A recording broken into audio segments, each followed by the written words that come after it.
episode of the Guardians of Liberty podcast. I am your host, Nathan Parada, joined as always with my co-host, Zachary Taylor. How you doing, Zach? I am the Zachary. Zachary Taylor. I'm a tree. You can't see me.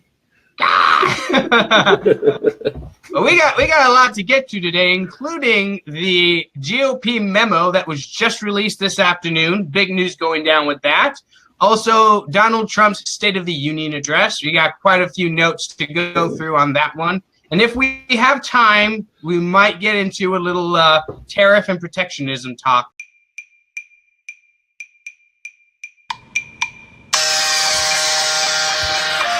Roads to Liberty presents the Guardians of Liberty with your hosts, Nathan Parada and Zach Taylor.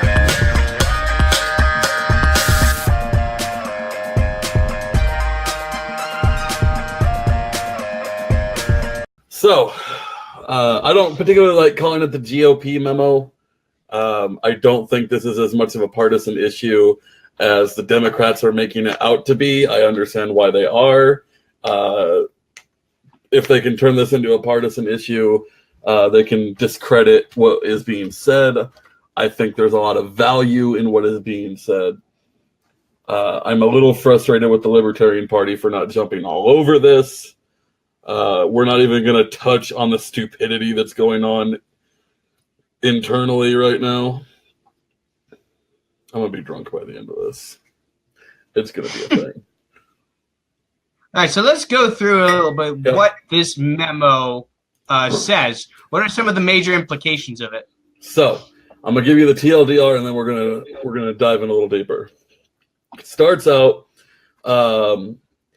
Fusion GPS is hired by a newspaper. I forget which one. Whatever. They are hired by a newspaper to do Oppo research on Trump. They get this Steele guy, and I forget his first name. Everyone, this is history. Everyone should know this by now. If you don't know what we're talking about, you really need to dig into this because there's a lot of stuff here, and it would take us hours to catch you up. And this is something you need to know about.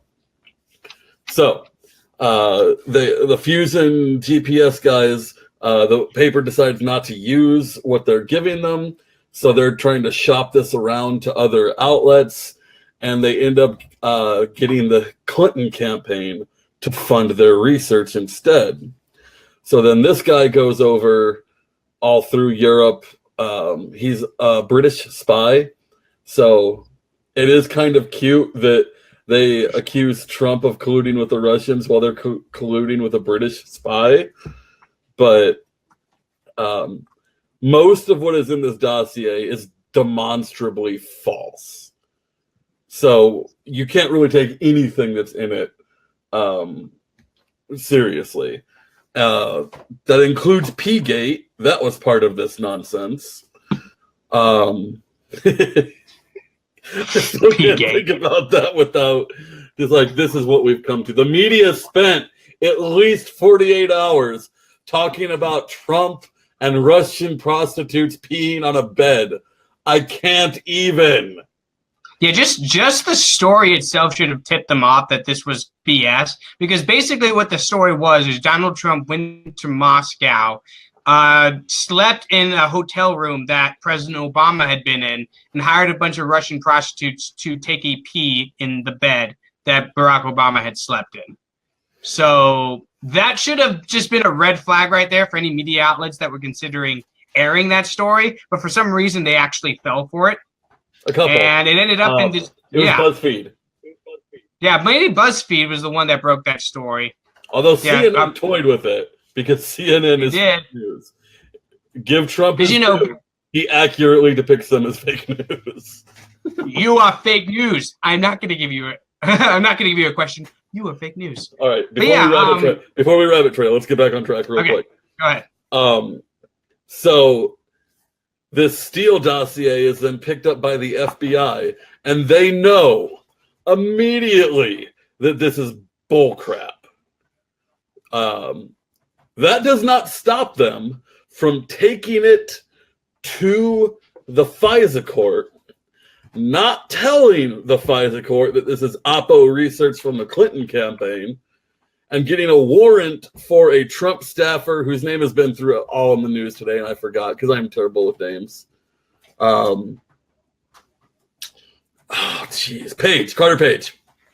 So they get this warrant on Carter Page and get it renewed 3 times on Democratic Oppo research that they knew was false to begin with. So we have 2 options here, 2 main options. Well, and there's a lot of talking points to take away from this. 1, the FBI was absolutely in the corner of the Democrats in this last election. We do not have to be Republicans or Trump fans to acknowledge that this was happening. It probably was. This level of gross incompetence is staggering, and it's much easier to believe that this was actually being done on purpose. Yeah, especially with the Democrats being so against releasing this memo. I mean, they fought it hardcore. And the only reason I can think of that... This was a national security risk if this got out. What? Yeah, of course they're going to say that. It's a dark day in Washington. Yeah, but citing national security is always the excuse that the government uses to hide its tracks and conceal the misdeeds that it commits. And this is obviously just another way for the Democratic Party to cover their tracks. Oh, national security, we can't release this memo. And then it comes out, it looks very suspicious. I mean, essentially what this memo reveals, I mean, it surprise the libertarians because we always suspect this. But this that the FISA court just rubber stamps search warrants that the FBI brings to them. That's essentially what they do because there was no accurate information in this dossier. It was information that was entirely brought up by political opposition to Donald Trump. You know, this is information that was brought to Hillary Clinton in order to discredit Trump, and then the FBI took it and ran with it and got, you say what, 3 renewals of this search warrant off of faulty information. Like the FISA court didn't do anything to ensure that this information was accurate. Nothing at all. So essentially what we have here is the FISA court, the FBI, CIA, whoever, can essentially get a search warrant on anybody at any time for any reason they want because the FISA court will not demand accurate information. They will not. So long as the FBI is bringing them something, then they will rubber stamp their request for search warrant. All right, so there have been 33,009. This is according to Mother Jones. I am using a leftist source because it's better to use their sources against them. 33,900 surveillance requests have been made in 33 years through FISA courts. How many do you think have been declined? I'm going to guess 2. It's not quite that bad. 10. It's 11. It's 11. 11! 0.03%. This is a rubber stamp. We have given the federal government absolute spying power in our lives, and they just proved that they have no morals, no ethics, and they don't give a crap about us. Remember when everybody was wondering where all these leaks were coming from in the Trump administration? No one could quite figure it out. I mean, this memo essentially says that this could all be coming from the FBI because they can get any search warrant they want for any reason. I mean, they've been spying on the Trump. I mean, everyone laughed at Trump when he claimed that he was being spied on during the elections. This essentially proves his point. They may not have wiretapped it, but the thing is, Trump doesn't speak in literal terms most of the time. When he says he's being wiretapped, let's give him the benefit of the doubt. That's not what he means. He means he's being spied on. And if you don't think that the Obama administration that was perfectly willing to unleash the IRS on their political enemies was also willing to unleash the FBI? On Donald Trump. Trump. I don't know what to tell you. Like, Obama was dirty. Oh, so here's the thing. Everyone got caught up in the hope and change thing. And I think it was Beck that was talking about this, but it might have been Limbaugh. I remember back in 07 and 08 when all this was starting to unfold. I think it was Limbaugh actually was talking about, look, this dude is from Chicago. If you know anything about politics in that area, it's nasty. And I did a missions trip in Chicago. I'm not an expert in Chicago politics, but it's something that is so prevalent that they even talked about it with us when we were on this missions trip, that they have to grease palms a lot just to do work in Chicago, to do missions work. Like, Chicago's a nasty place, and Obama is a Chicago politician. And everything that we've seen, like this, he never had a scandal. Bull crap. Bull. He didn't have a scandal because the press covered it up. This dude was dirty as hell. Quite possibly. And I hate to say this because the Republicans kind of jump on it when we say stuff like this, but dirtiest president ever? Possibly. I don't know, man. We had a lot of dirty presidents. Yeah, I know. That is a high bar to clear. But he's at least helping for it. Yeah, the thing about Barack Obama is you're right. Everyone got swept up in the hope and change thing, completely ignored his faults, completely ignored the bad things he's done. And then he gets out of the White House, and all of a sudden they're talking, he had no scandals. No, he had scandals. Of course he had scandals. His scandals, Furious. Yeah, his scandals were out programs. There. Oh, but freaking Barack Obama was the one that came up with a constitutional argument that he has the right to murder American citizens overseas so long as he has a good reason for it. Now, no oversight whatsoever. Just honest say so. Everyone wanted to hammer Gary Johnson for not knowing where Aleppo was, when they switched topics on him suddenly. Aleppo wouldn't have been a problem if not for Barack Obama. The way he handled that was the worst possible way it could have been handled. Barack Obama, and I would say that was done on purpose. Obama approved weapon shipments to freaking ISIS, for goodness sake. Mm-hmm. I mean, that's just a fact. That's a fact out there for anyone who wants to look it up. Barack Obama sent shipments of weapons to ISIS. All right? And to be fair, a lot of presidents have armed our enemies in the past. Yeah, they have, but a lot of but nobody got away with it the way that Barack Obama did. Nobody won a peace prize before they did it, though. Yeah, that's unique. Nobody else was the first black president of the United States. I mean, let's lay it out right there. For that reason and that reason alone, the media was completely neutered when it came to criticism of Barack Obama. Well, I mean, he's a black man from a single mother family. That is really high on the victim hierarchy, man. You can't talk. You Asians can't talk crap about him. When you embrace identity politics the way the left has, it becomes impossible to criticize your messiahs. Mm-hmm. You cannot do it. And that's when Barack Obama was. He was elevated to the level of messiah to where the media could not criticize him. And the right went overboard a lot. Yeah, they did. But there was a lot of legitimate criticism of the man that just wasn't being put out there. And Hillary Clinton was even worse. Much worse. Now, Hillary Clinton would have been the most corrupt president of all time. She was an absolute train wreck of a candidate. The only person who could have possibly lost to Donald Trump, Hillary Clinton right there. And what we're supposed to take the Democrats' word on it, that this memo is taken out of context, or it doesn't tell the full story. This is the nonsense that they're peddling to us. Why we should believe I would that this like to hear their supposed context. What context is there? Because they keep saying, well, this is out of context. Okay, the proof is on you. What's the context then, guys? Yeah.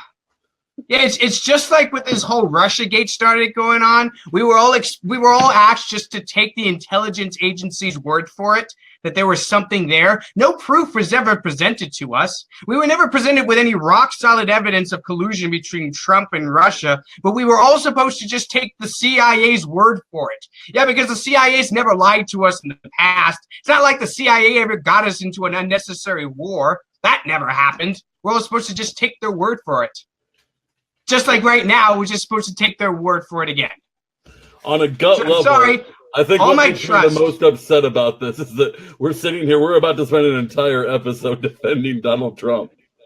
I hate the Democrats so much. Why do you make us do this? Why? The Democrats are awful. They can't tell the truth. There are legitimate criticisms of Donald Trump to be made. And we are going to make them later, because we have our bad Trump later, too. We're going to hit on that. Yeah. There's plenty of stuff to go after Trump on, but the thing is, the Democrats can't do it. They can't do it because they make themselves look like a gigantic hypocrites. Like, the biggest problem I have with Donald Trump right now is his foreign policy. The Democrats can't go after him on that because it's exactly the same foreign policy that Barack Obama had. Mm-hmm. So any criticism they make of him on those grounds can equally apply to their Messiah. And so long as it can backfire like that, they won't make that criticism.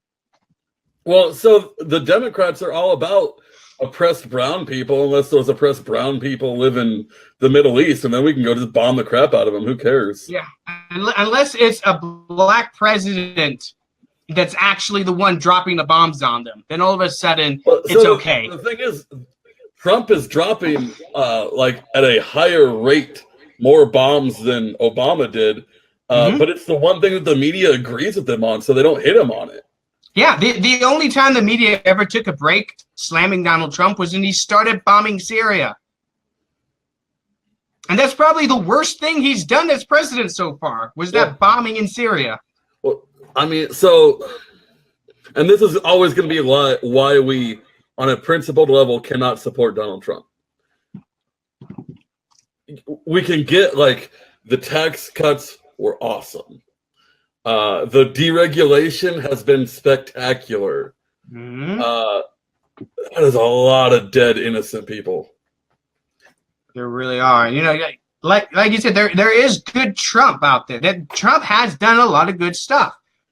You know, but it doesn't make up for the bad foreign policy. But we're getting a little bit off topic with this memo that the Republican Party has put out there. You know, it amazes me how roles have reversed. Because apparently now it's specifically Nunes was a weird name. You would think that his name would be Nunez, but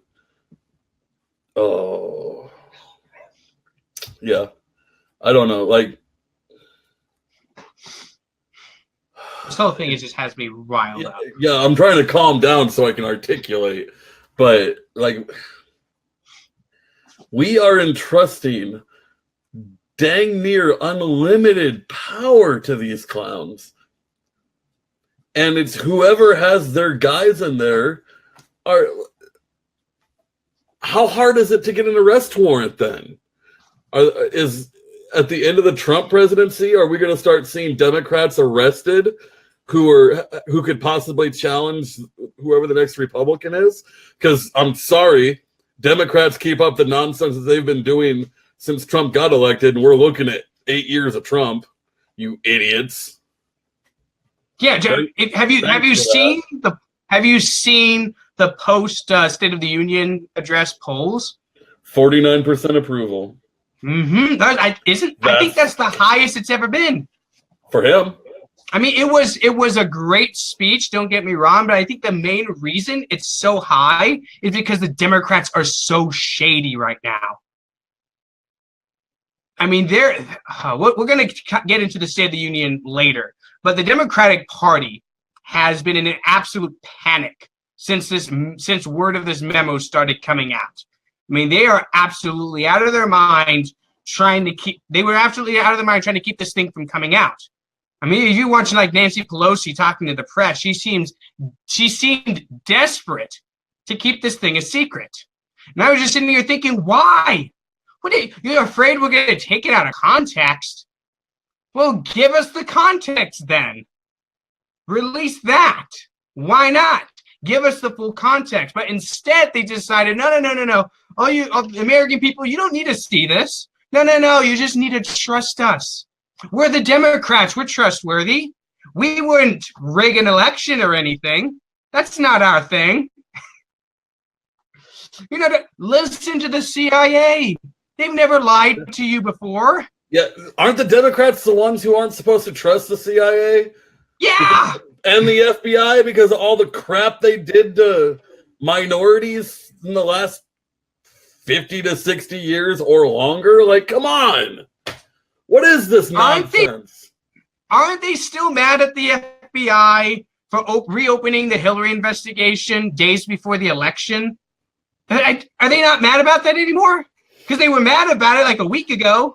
They never let that stuff go. Now all of a sudden they've turned into the high and mighty defenders of the FBI and the DOJ. When did this happen? It's hypocrisy of the highest order is what it is. Here's what this proves. And I think this is also true of the Republicans because they went with Trump.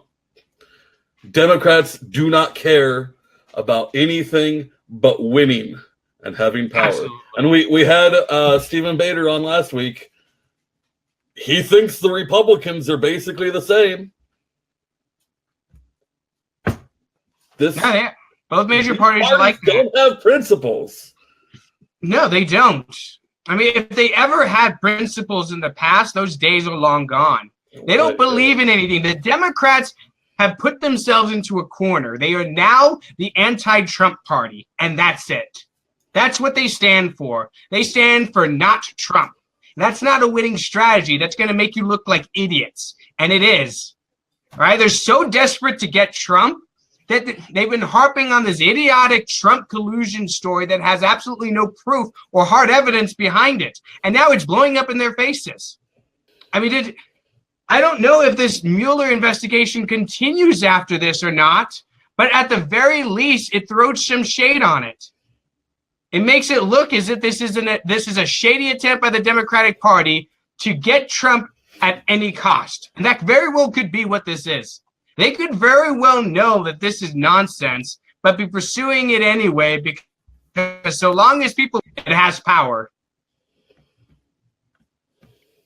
What a bunch of shady people. So this is breaking. I don't know who else is covering it, but it's coming out of the Daily Wire so far. The man who sold ammunition to Las Vegas gunmen, name redacted because I don't give glory to shitholes. Oh, I have to edit that. Damn it. Was arrested on Friday on charges of manufacturing and selling armor-piercing bullets without the proper licensing. You know, we're really against occupational licensing. I might be okay with a license on people making armor-piercing bullets. I don't know. Like, that might be my line. You're what? And here you are saying that you're the one true libertarian. I mean, armor-piercing bullets, man. The thing is, like, a normal bullet pierces body armor. Armor-piercing bullets are, like, going through vehicles and crap. Like, a 5.56 round is going through army body armor most of the time. It depends on where you hit. If you hit twice, it's going through. I mean, at least there's some progress on that case. Yeah, it seems it seems like we haven't had anything for months now. Like, there's still no motive, still no idea why this guy did what he did. But now there's something at least. As little as they may be, at least there's something on it. Anyway, I think we've about beat the Memo thing. Like, there's only so much we can really talk about here. You should, if you are listening to this, if you have not read the whole thing, or in my case, I actually listened to Ben Shapiro read the whole thing. Yes, that wonderful Jewish voice just makes everything sound better. I figured you would appreciate that because you like to do books on tape more than like I like to actually read it normally. Oh yeah, I always prefer to listen to something as opposed to read it. It's always my preferred way of consuming stuff. Mm-hmm. Let me delete some tabs here so I can see what the heck I'm doing. All right, so yep. So since we're we're done with the memo. On to the State of the Union. Now, first of all, as far as the State of the Union goes, as far as State of the Union speeches go, I thought it was very good despite its length. It's way too long. The first 30 minutes were entertaining, we'll say. Yeah, by they were. I mean, it was funny to laugh at the Democrats who. We'll talk about the Democrats in a minute because that is one of the reasons they're shooting themselves in the foot. But let me say a couple words about the speech. Mm-hmm. I usually don't watch State of the Union speeches because they're always full of fluff and rhetoric, inspirational stories that are meant to get an emotional reaction. This is no different. There's a lot of rhetoric, a lot of good rhetoric, but rhetoric nonetheless. A lot of empty rhetoric. He had a lot of those tear-jerking stories, and they were really good stories too. But again, there are appeals to emotion. Just like every other president that ever used them, there always appeals to emotion. However amazing stories they may be, and that story, and the two stuck out to me specifically. The story of that Arizona police officer who adopted that baby from that homeless woman, that just right here, man. That was an amazing story. And then the one about the North Korean refugee who walked on crutches through China to escape North Korea. And he had his crutches with him. That was like the most inspiring point of the whole night, was when he stood up and raised his crutches into the air. I mean, that was an amazing story. I mean, there's got to be a book about that somewhere. I want to read that book. I would like to take this moment. Two things. As Owen Benjamin always says, socialism leads to starvation and genocide. Mm-hmm. Yeah. You never see people escaping capitalist countries to sneak into communist countries. There's a reason for that. Continue. Well, not real communism. All right, that's the first thing about it. Because so as far as speeches go, it was a good speech. You know, it was full of the same fluff that every State of the Union address is full of, but it was a good speech. All right, let's do some good Trump. There was some good Trump to be had here.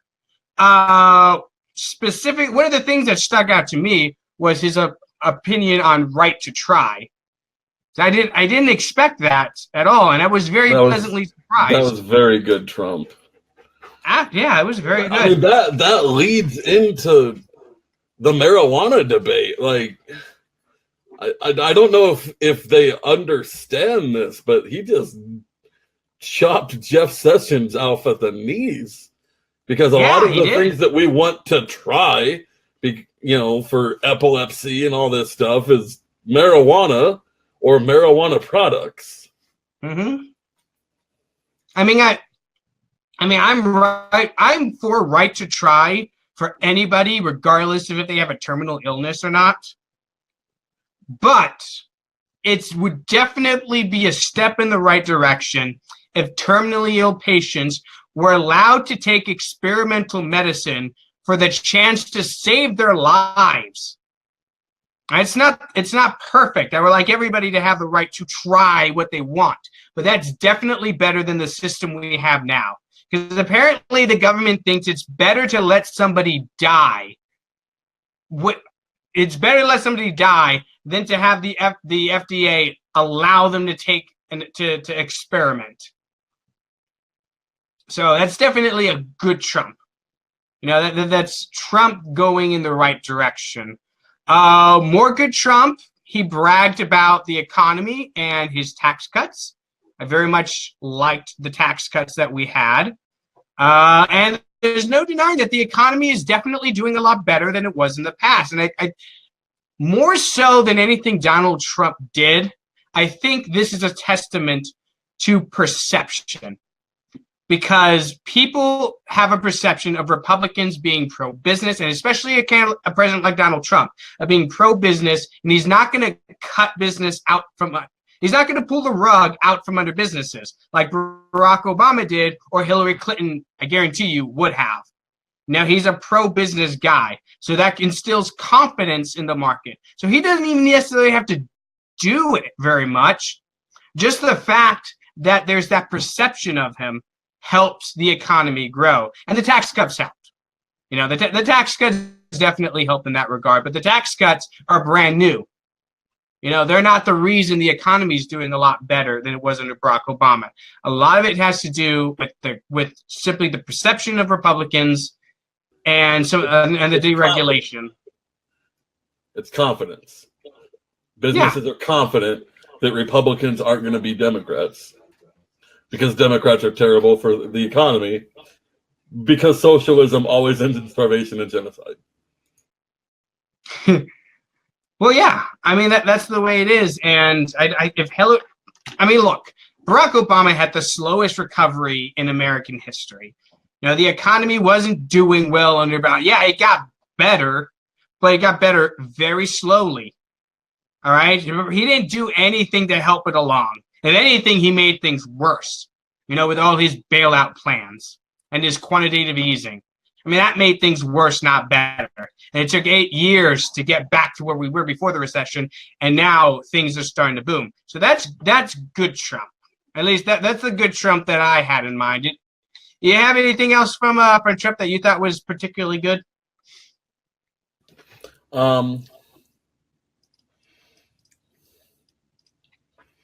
I think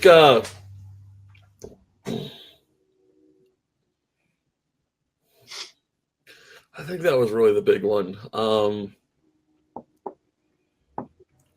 I think at some point you and I are going to probably want to talk about this, about the argument between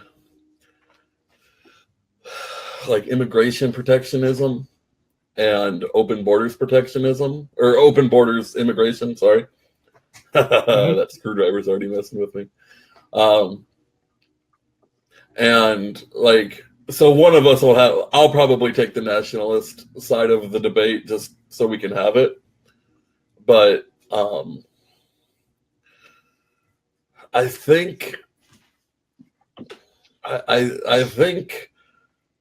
something that he was really making me think about was that, like, we need a better answer or a more articulate answer for immigration, because libertarians we have a good argument, but we don't make it very, very well.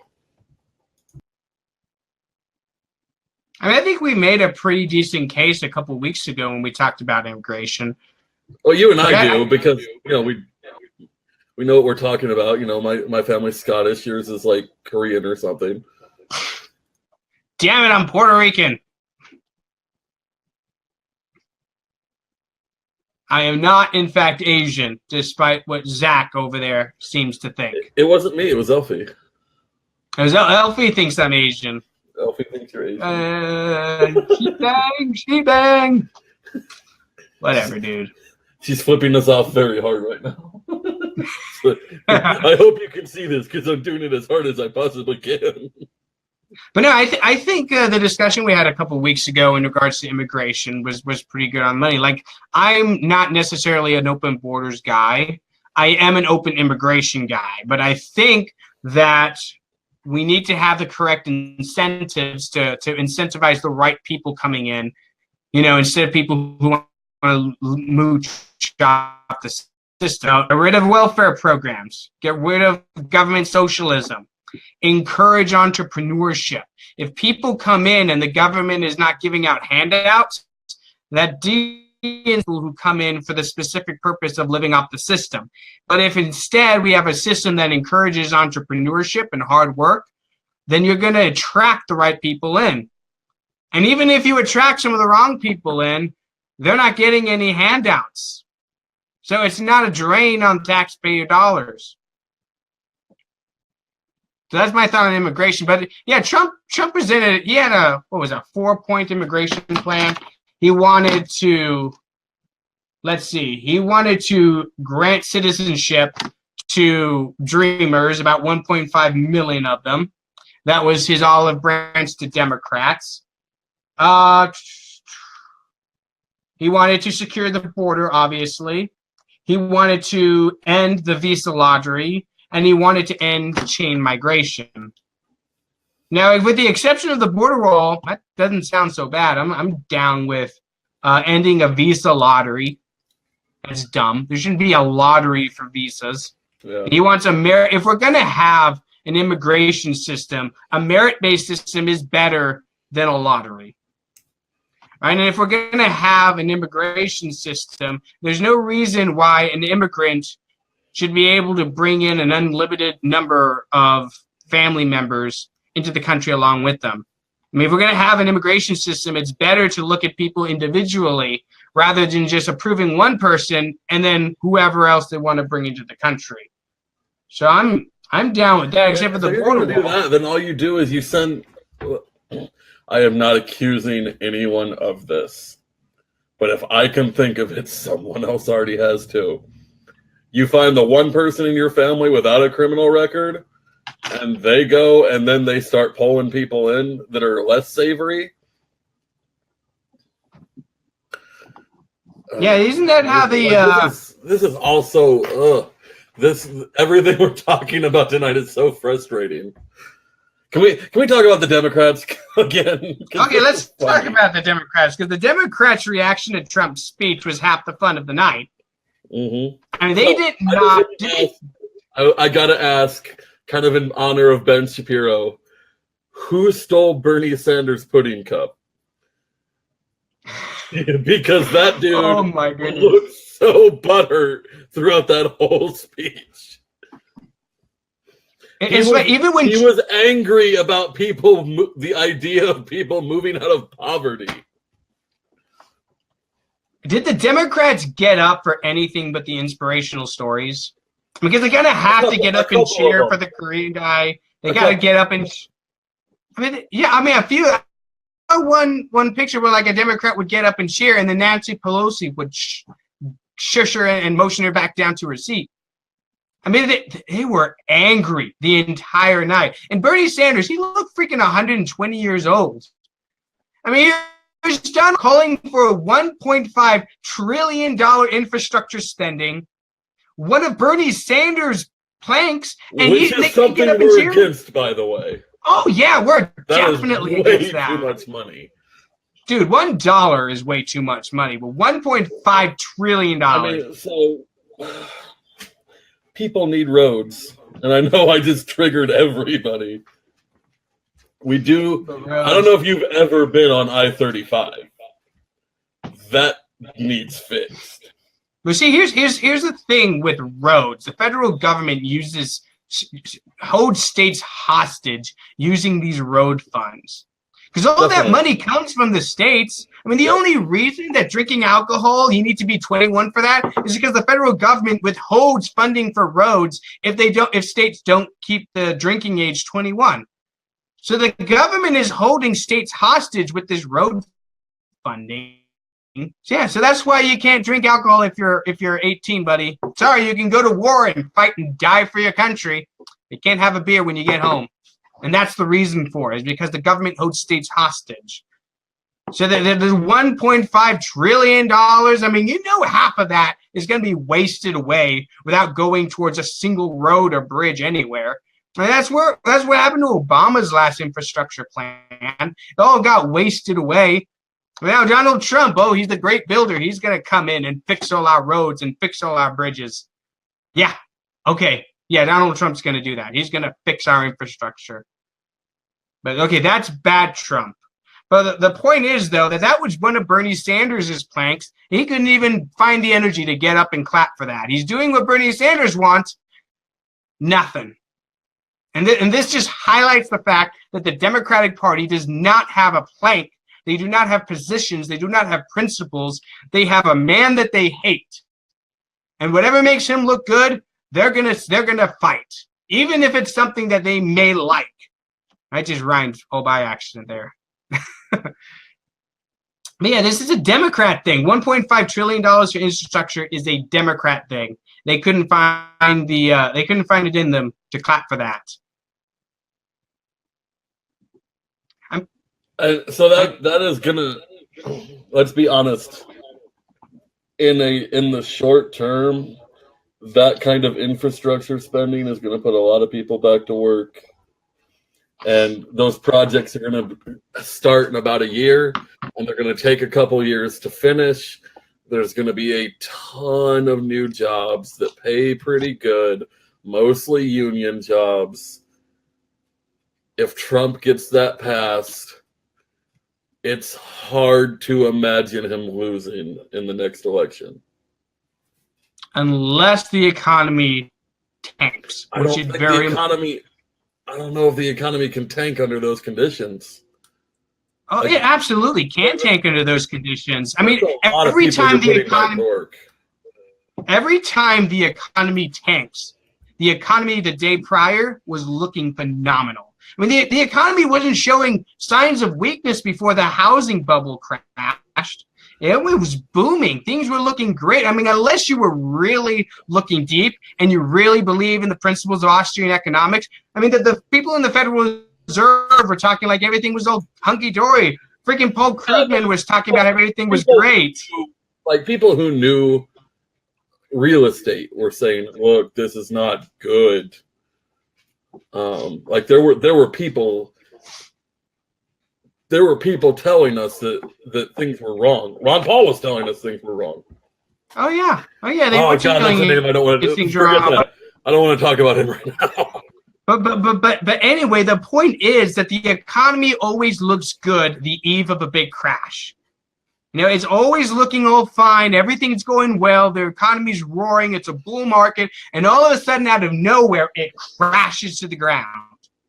You know, and everyone's talking about big infrastructure spending. That's just a big government works project. Those things, yeah, they provide some short-term benefit. But at the end of the day, you're adding $1.5 trillion to the debt. Who's going to pay for that? I understand what you're saying, and I agree that long-term that's going to hurt. I'm just saying, over the next 3 years, that's going to superpower the economy. We're charging what we always talk about. We are enslaving the next generation to pay for nice things for us now. And it was done to us by the generation before us and done to them by the generation before them. And unless we break this cycle, eventually the chickens are going to come home to roost and we will have destroyed a generation. What we have is nothing compared to how bad their lives will be. I mean, this is no different from a millionaire in a mansion who's $5 million in debt, taking out another $1 million loan in order to pay for a new driveway and sidewalks. And that's essentially what this is. Oh yeah, they're throwing money out there, but you know, fiscal responsible conservatives, how are they going to pay for it? They're not. You think they're going to cut $1.5 trillion from the budget? Are they going to raise taxes? No. They're going to borrow a whole lot of money. So they're going to do. And then they're going to come back to you in 2020 and brag about how fiscal conservative they are. Yeah, real fiscal conservative there, guys. Thanks a lot. Another $1.5 trillion in debt. And that's on top of the freaking deficits they're already running. It's not like they're running a balanced budget now. That's just on top of everything. So that's bad Trump. That $1.5 trillion infrastructure plan.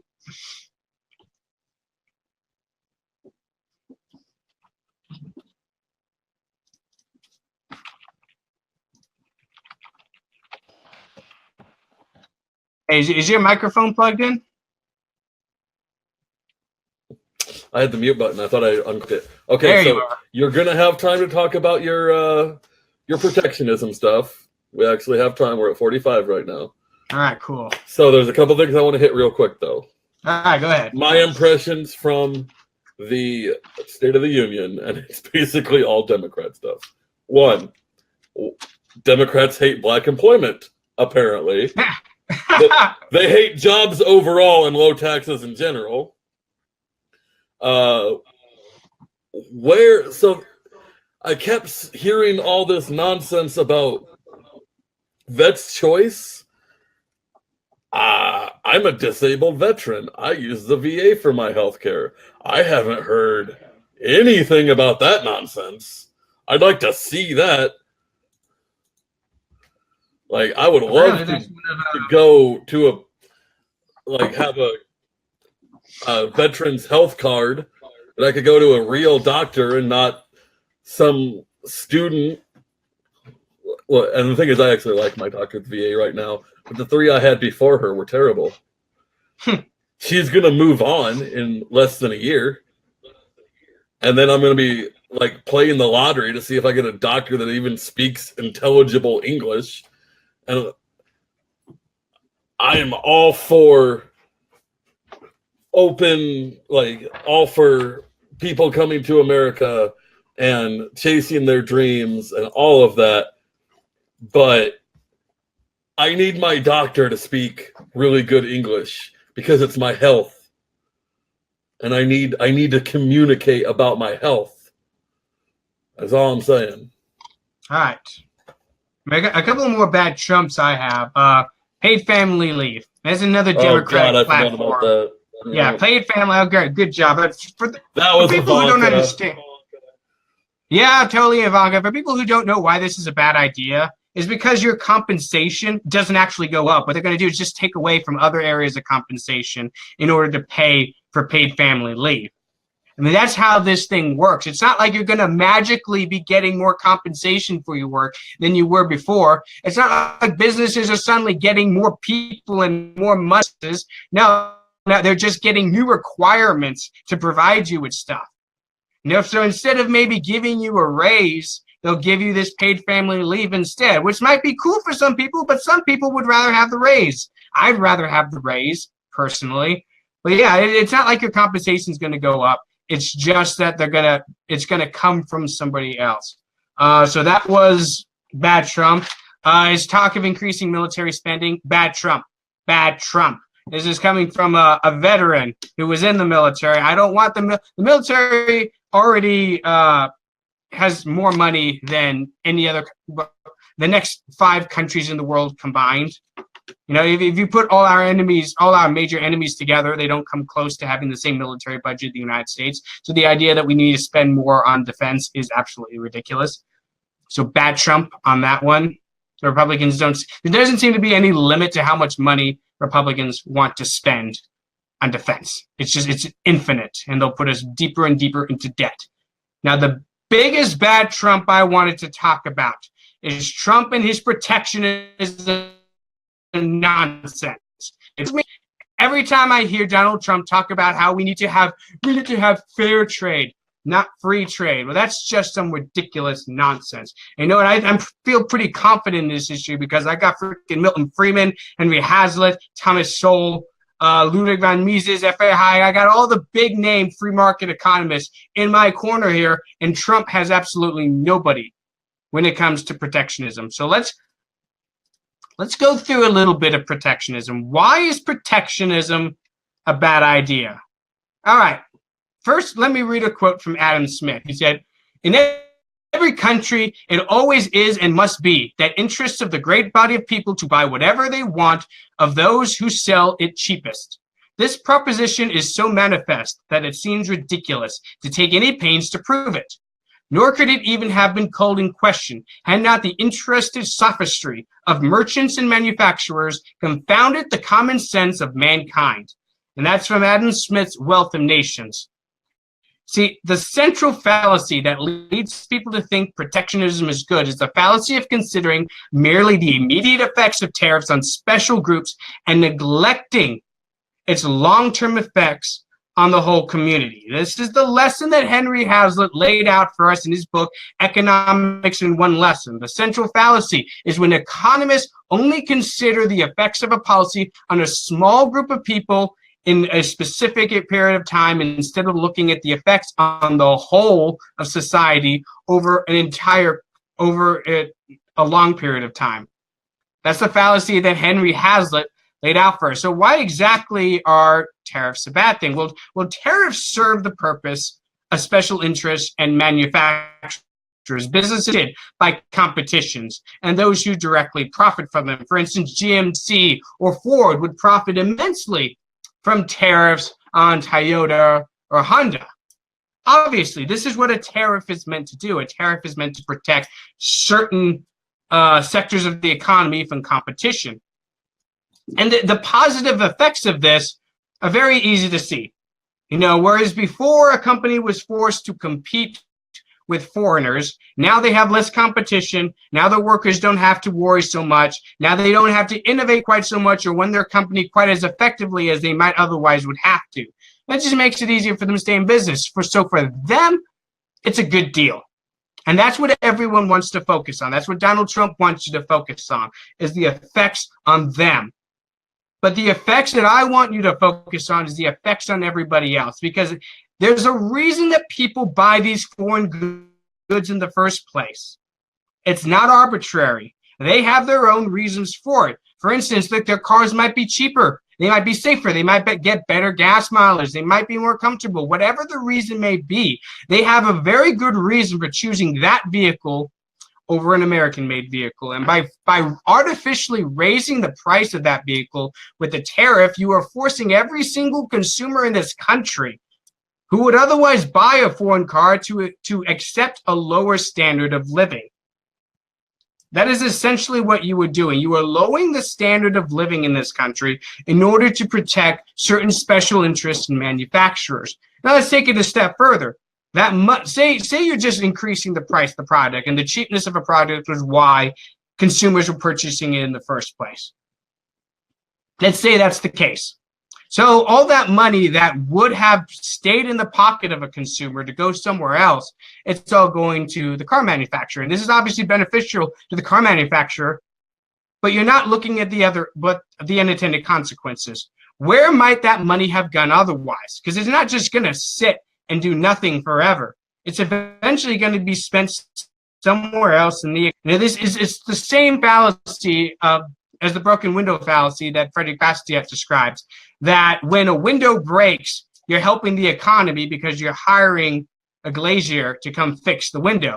But you're forgetting that the person who spent that money on a new window might have spent that money on a new suit or a pair of shoes or some other thing, making him richer and his life better instead of just maintaining the same level of prosperity that he had before. So really what you're doing is you're taking resources that might go somewhere else and putting them and artificially forcing them into the specific industry that you want to protect. That's what a tariff does. A tariff is foreigners. It's a tax on consumers. Consumers are the ones who ultimately pay the price of a tariff. It's not the foreigners, it's the consumers that are actually buying things. And that's how tariffs hurt, raising costs of products. Now, Donald Trump will talk a lot about fair trade.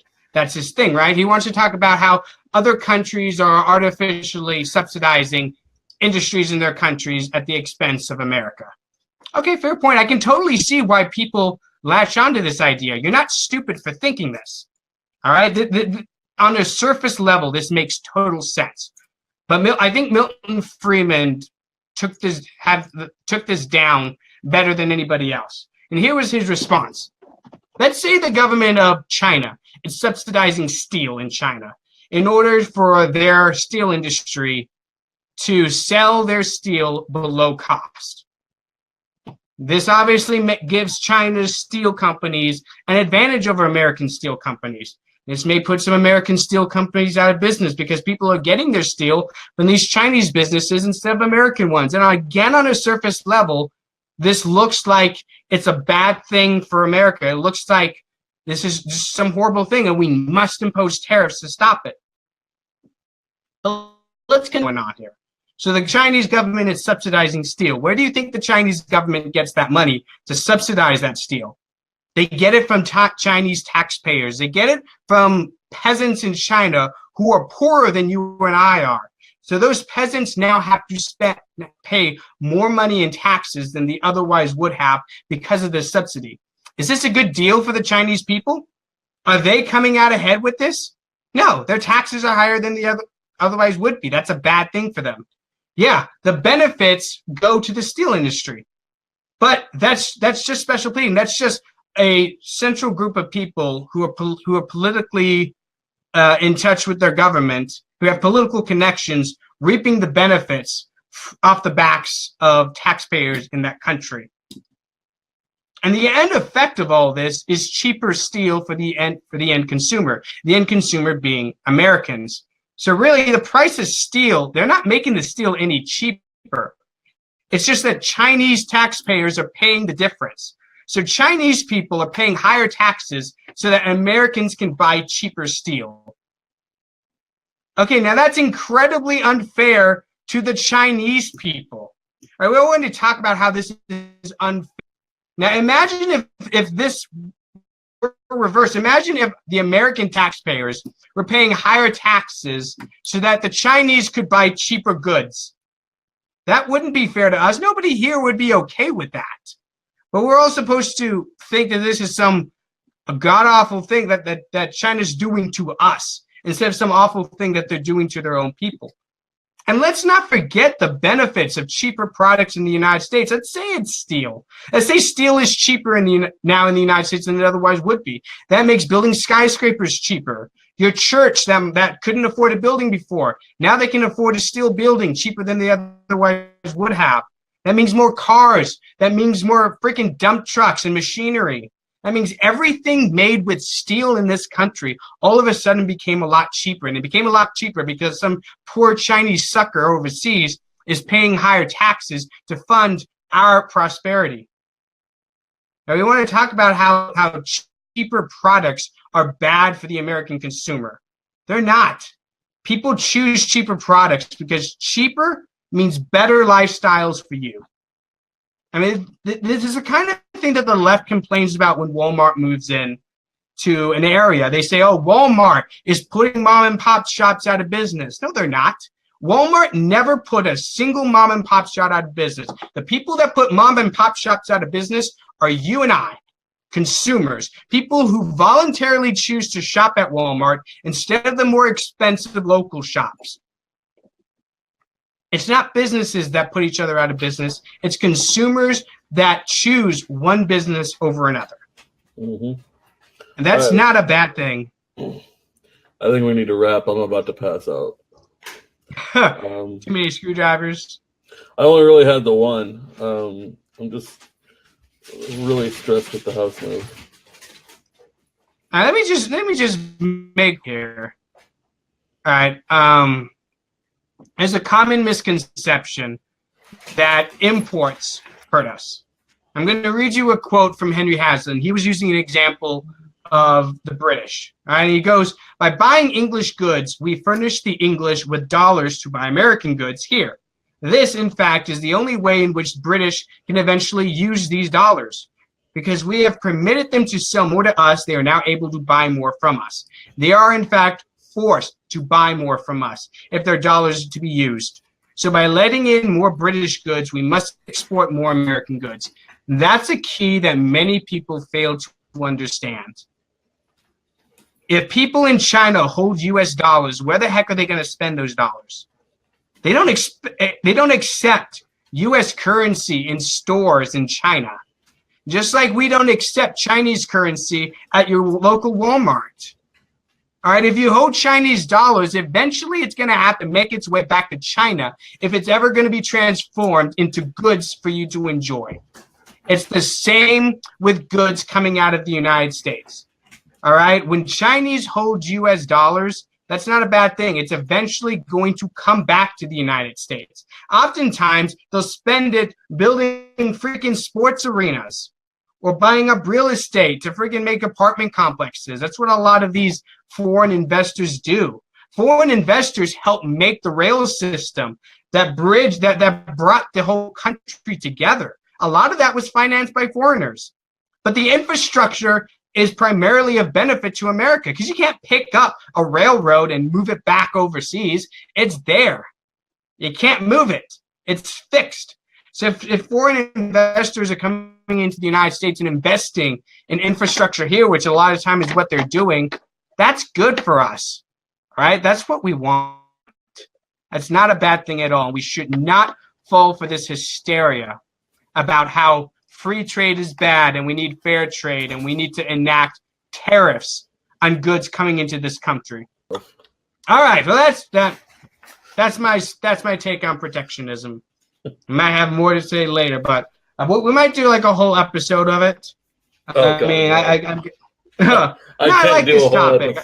I can't. I cannot sit through a whole episode on protectionism. Okay, one last thing before I wrap this up. If you want to know more about this subject, I highly Henry Hazlitt's book, Economics in One Lesson. All right, and I can get you a free audio copy of that book if that's what you want. Everyone needs to read this book. It's fantastic. It's nice and short and covers all the major economic fallacies that people fall for on a regular basis, and it has an entire chapter on tariffs and protectionism. So if you want a copy of Economics in One Lesson in audio format, comment below. I'll get in touch with you and we'll make that happen. All right. So that's all I got on that topic for right now. For now. All right. Do we have anything else you want to cover, Zach? No, there's no events. We lost the primary we were shooting for. That was such a stacked field. Yeah, better luck next time. He learned a lot. I learned a lot helping him. So on to the next fight, I guess. I mean, this is what Michael Pickens likes to talk a lot about. This is why he wants his candidates to dedicate themselves to 3 races. Because the first time you run, you learn a lot. All right? You make a lot of mistakes. You blunder through a lot of obstacles. You don't know quite what you're doing. I think the only mistake we made here, though, and it wasn't even a mistake, we couldn't have known, was that we entered a stacked field. Like any other year, he probably wins that seat. This year, it was a bunch of people who you would think wouldn't even be interested in a school board race. Mm-hmm. But I actually send us out. I got to get out of here. I'm dying. All right. Well, to finish out on that, there were enough libertarians in that district to win. It didn't show. Simply did not show. That's why it's so important for libertarians to be politically active, to show up in these races. Because if libertarians had showed up in force in that election, he would have won. Or at least if a third of the libertarians that live in that district would have shown up to vote for him, he would have been in the top 4 and would have moved on at least. Mm-hmm. I'm very disappointed in the libertarians in that district right now. I'm upset. Yeah, and the Douglas County Party sent postcards to them all and Yep. rang them up and went door knocking. Mm-hmm. Still didn't show. Can't complain about government being too big if you don't show up to fight it. Yep, you got to show up every day. You got to fight. You got to dedicate yourself to the cause of liberty. You can, at the very least, vote. It's not that hard to do. All right, that's all for us. Well, I hope you guys will have as much fun listening to this episode as we had recording it. Hopefully, we'll get it out. There'll probably be a lot more news about this memo by next week, so we might talk about it again then, because I'm sure there'll be a lot of breaking news between when this episode comes out and next Friday when we record again. Mm-hmm. But that's all for us tonight. Thanks for listening. You all have a good one. Have a good week, Nebraska.